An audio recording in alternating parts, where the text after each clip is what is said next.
सोचिए, साल 2000 एक नया राज्य बनता है, उत्तराखंड। उस वक्त किसी को नहीं पता था कि इसका भविष्य क्या होगा, लेकिन फिर इस राज्य ने एक ऐसी आर्थिक छलांग लगाई कि सब देखते रह गए। तो चलिए इस कहानी को जरा और करीब से देखते हैं। ये जो ग्राफ है ना, ये कुछ कमाल की बात बताता है। देखिए, ये लाल वाली लाइन, ये है उत्तराखंड। कैसे इसने सिर्फ कुछ ही सालों में अपने पड़ोसी राज्य हिमाचल प्रदेश को ना सिर्फ पकड़ा, बल्कि पर कैपिटा इनकम में उसे पीछे भी छोड़ दिया। कमाल है ना। अब सवाल ये है कि ये हुआ कैसे? इतना बड़ा बदलाव, जिसे एक्सपर्ट्स द ग्रेट कन्वर्जेंस कहते हैं, इसकी वजह थी सिर्फ एक बड़ा और साहसिक फैसला। तो हुआ ये कि साल 2003 में केंद्र सरकार ने एक कंसेशनल इंडस्ट्रियल पैकेज यानी CIP का ऐलान किया। अब मौका तो हिमाचल और उत्तराखंड दोनों के पास था, पर दोनों ने जो रास्ते चुने वो बिल्कुल अलग थे। और यहीं से कहानी पूरी तरह पलट जाती है। देखिए, हिमाचल ने क्या किया, उसने एक रेगुलेटरी अप्रोच अपनाई। मतलब कंपनियों से कहा कि आप सीधे किसानों से जमीन खरीद लो।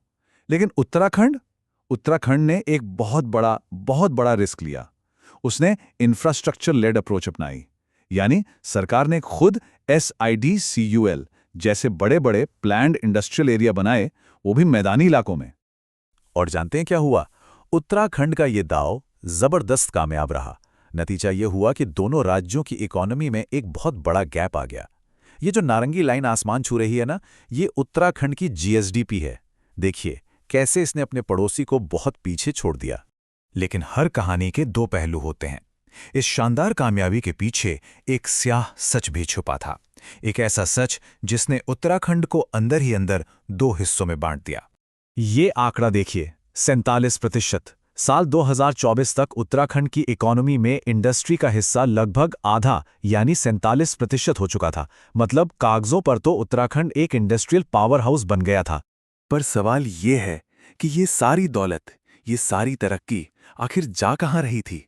क्या ये पूरे उत्तराखंड में फैल रही थी? और जवाब है नहीं। ये सारी की सारी दौलत सिर्फ 3 मैदानी जिलों हरिद्वार, ऊधम सिंह नगर और देहरादून में सिमट कर रह गई। और इसी ने जन्म दिया 2 उत्तराखंड की हकीकत को। आप जरा फर्क देखिए।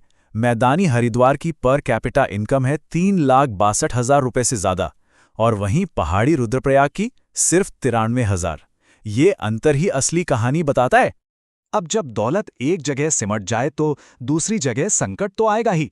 इस आर्थिक बंटवारे का सीधा असर पड़ा राज्य के पहाड़ी इलाकों पर। जब पहाड़ों में काम ही नहीं बचा तो लोग क्या करते? उन्हें मजबूरन अपने घर, अपने गांव, अपनी जमीनें छोड़कर मैदानी इलाकों की तरफ जाना पड़ा। इसी को कहते हैं पलायन। और ये इतना ज्यादा हुआ कि पूरे के पूरे गांव खाली हो गए, घोस्ट विलेज बन गए। और इस पलायन ने पहाड़ों की अर्थव्यवस्था को मनी ऑर्डर इकोनॉमी बनाकर रख दिया।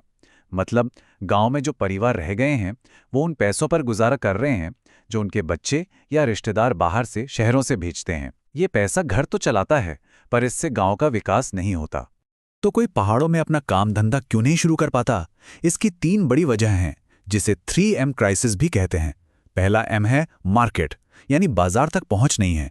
दूसरा M है मनी, यानी बैंक लोन नहीं देते। और तीसरा M है मटेरियल, यानी सामान लाने ले जाने का खर्चा ही इतना ज्यादा है कि चीजें महंगी हो जाती हैं। तो क्या इसका कोई हल नहीं है? है। अब इस संकट को समझते हुए राज्य एक नए आर्थिक मॉडल पर काम कर रहा है, और इसका लक्ष्य बिल्कुल साफ है: तरक्की को वापस पहाड़ों की ओर ले जाना। इस नए विजन का नाम है सशक्त उत्तराखंड एट 2025। और इसकी सोच बहुत सीधी है कि सिर्फ GSDP के आंकड़े बढ़ाना काफी नहीं है। विकास ऐसा हो जो राज्य के कोने कोने तक पहुंचे, तभी वो असली विकास कहलाएगा। और इसके लिए सोच को पूरी तरह बदलना होगा। जो मॉडल मैदानों में कामयाब हुआ, यानी बड़ी बड़ी फैक्ट्रियों वाला मॉडल, वो पहाड़ों में काम नहीं करेगा। अब एक नए पहाड़ केंद्रित मॉडल की जरूरत है। एक ऐसा मॉडल जो भूगोल को, यानी पहाड़ों को, एक ताकत में बदल दे।